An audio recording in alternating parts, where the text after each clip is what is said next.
I'm so reluctant to even make this post simply because of the twisting and turning of the camera view, but there's so much good information there that I almost feel like I'm obligated to do it.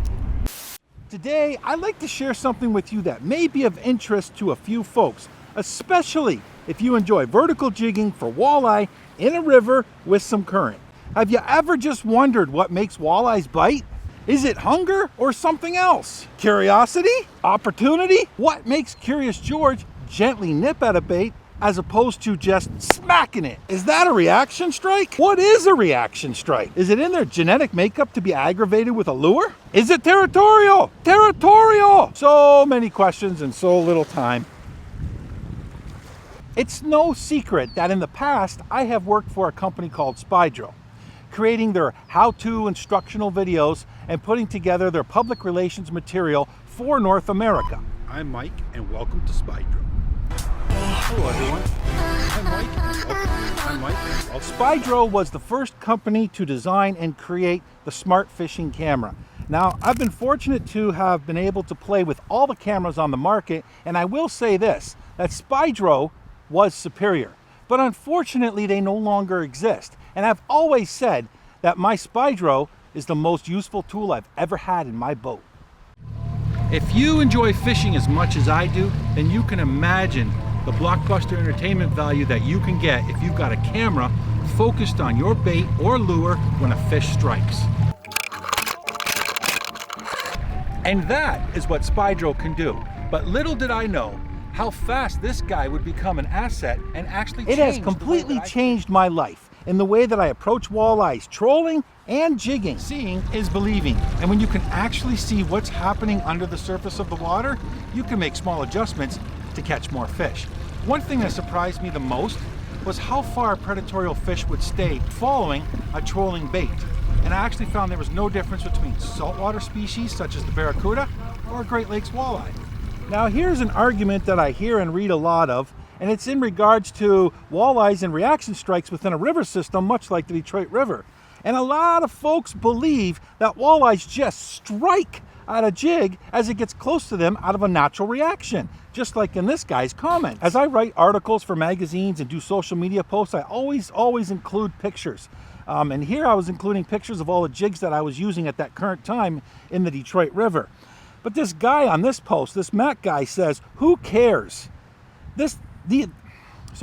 Who cares? The fish don't care. It's all a reaction bite in the river and the current. They don't have time to analyze a bait and stare at it for 10 plus seconds before they eat it like in inland lakes.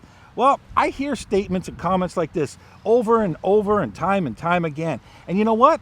I have to completely, totally disagree. There was a time that I did believe that, but seeing is believing. Now, I'll tell you that over the last 3 years, I have accumulated over 150 hours of footage, specifically jigging the Detroit River. And not once have I ever captured a walleye striking my jig in the manner that these guys are referring to. Now, I'm gonna roll some footage for you. But first, I've got to explain to you that it's not easy to view because the Spydro was designed to be trolled in a horizontal manner, not vertically jigged. It took me some time, but I finally figured out how to rig this vertical so I can record the footage. Now this thing weighs 3 ounces dry. When it's submerged, it is less than a 1/4 ounce in weight. That tells me it is very buoyant. Normally when I'm jigging the Detroit River, I'm using a 3/8 ounce jig. Sometimes a 1/2 ounce when it's necessary. But in order for me to feel the bottom with this rig to the line, I needed to bump up to a 3/4 ounce jig. And each time I would tap the bottom, this thing would spin in the current. And as an end viewer product, it's a little difficult to watch, and I apologize for that. Not only that, the clarity of this water was working against me because this is not the Gulf of Mexico. Even though the Detroit River may look clear at times, it is less than ideal most of the time. And wherever I've traveled across the Great Lakes region, whether I was fishing in Ontario, Lake Erie, Huron, St. Clair, there's always that green hue. The first 2 or 3 clips are quite dark, and that's because of the lack of light penetration on those specific mornings.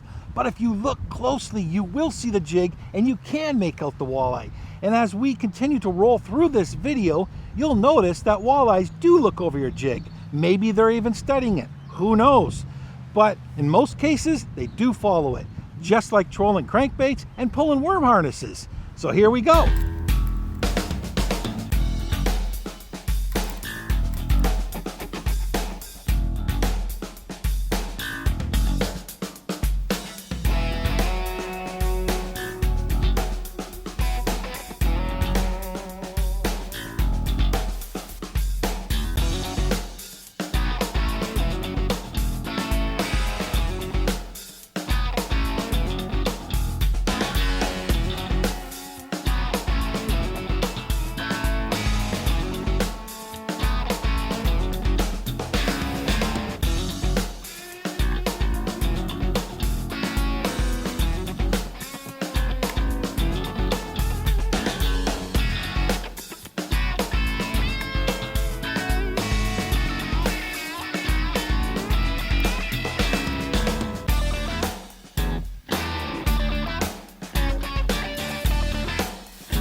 As you can see, it isn't ideal viewing entertainment when that camera's mounted in that vertical position, but nonetheless, it is educational and it does give us a visual. So until next time, be safe and enjoy your time out on the water.